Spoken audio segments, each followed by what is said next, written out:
Hello दोस्तों, कैसे हो? उम्मीद करता हूँ बढ़िया होंगे। भाई साहब, गारंटी दे रहा हूँ। ये जो क्वेश्चन दूसरा जो मैंने बताया, इससे पहले जो वीडियो डाली थी उसमें मैंने बताया था कि YouTube पे इतनी वीडियो आई है जिसमें आप लोगों को क्वेश्चन तो सोल्व करना पता है कि इस क्वेश्चन का ये आंसर होगा, इस क्वेश्चन का ये आंसर होगा, लेकिन ये किसी ने नहीं बताया कि क्वेश्चन की डिमांड क्या है, क्वेश्चन में लिखना क्या है, एग्जामिनर पूछना क्या पूछना चाहता है। क्यों? क्योंकि कभी बताया नहीं आपको।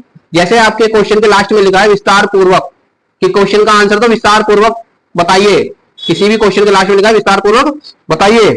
जैसे यहाँ लिखा जल संरक्षण का विस्तार पूर्वक वर्णन कीजिए। जब आपको यही नहीं पता होगा कि विस्तार पूर्वक होता क्या है, इसका मतलब क्या है, तो आंसर क्या लिखोगे? तो बताओ, लिख सकते हो? कुछ नहीं लिख सकते, क्योंकि जब उसका मतलब ही नहीं पता आप क्या लिखोगे? हाँ भाई, ये मैंने बुक में पढ़ा है, इससे रिलेटेड, इसी से रिलेटेड बना बना के लिख देता हूँ, जो पढ़ा है मैंने वही लिख देता हूँ। लेकिन उसको लिखना क्या है उसमें? भाई लिखना क्या है, इसकी डिमांड क्या है, एग्जामिनर क्या जानना चाह रहा है आपसे? जब आपको यही नहीं पता होगा तो लिखोगे क्या उसमें? अपने जो मर्जी लिखे आओगे, फिर रिजल्ट आएगा, फिर बोलोगे ये मैं तो इतना लिख के आया था, नंबर इतने से आए हैं। भाई जब आप उसकी डिमांड ही पूरी नहीं करोगे तो छांट छूट के जो सही लिखा होगा वही नंबर देगा ना टीचर तो आपको।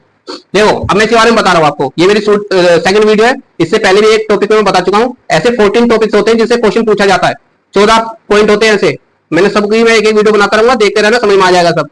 देखो, विस्तार पूर्वक अगर लिखा है क्वेश्चन के लास्ट में कि जल संरक्षण का, जैसे मान लो जैसे एग्जांपल ये कि जल संरक्षण का विस्तार पूर्वक वर्णन करें, ठीक है, तो अब इसमें बताना क्या है?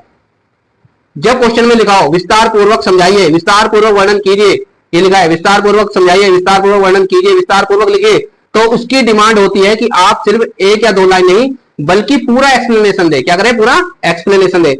आमतौर पर आंसर में ये चीजें लिखी जाती है। क्या लिखना चाहिए? पहले उसमें परिचय होना चाहिए, मुख्य बिंदु होने चाहिए, प्रकार, कारण, विशेषताएं। अगर आपको उदाहरण पता है उसका तो उदाहरण ये लिखना चाहिए, और सबसे मेन चीज लास्ट में इसमें निष्कर्ष लिखना चाहिए। अब बहुत से बच्चों को तो यही नहीं पता होगा निष्कर्ष क्या होता है। निष्कर्ष होता है कि आपको इस क्वेश्चन से क्या समझ में आता है, आप क्या अपनी तरफ से एक सलाह देना चाहते हैं कि ये क्वेश्चन में ये निष्कर्ष निकलता है, ये होना चाहिए, ये सही होना चाहिए, और इस चीज पे सुधार होना चाहिए। ठीक है, निष्कर्ष लिखने का भी तरीका होता है, वो मैं नेक्स्ट कोई वीडियो होगी निष्कर्ष की, उस टॉपिक के ऊपर बताऊंगा, तो आप उसको समझ जाना निष्कर्ष कैसे लिखते हैं। ठीक है, उससे देख लेना।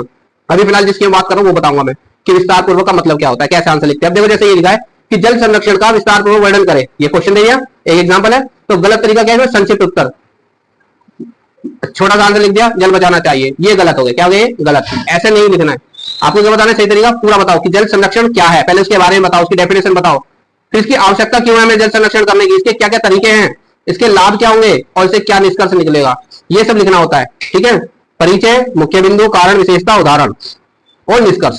ये जब तक आप इसके अंदर पूरा नहीं लिखोगे, जब तक आपको इस क्वेश्चन के फुल मार्क्स किसी भी हाल में नहीं मिल सकते। ठीक है दोस्तों, तो नेक्स्ट टॉपिक के लिए चैनल को सब्सक्राइब कर लेना। फिर मिलते हैं जिसमें मैं नेक्स्ट टॉपिक के बात पर बात करूंगा।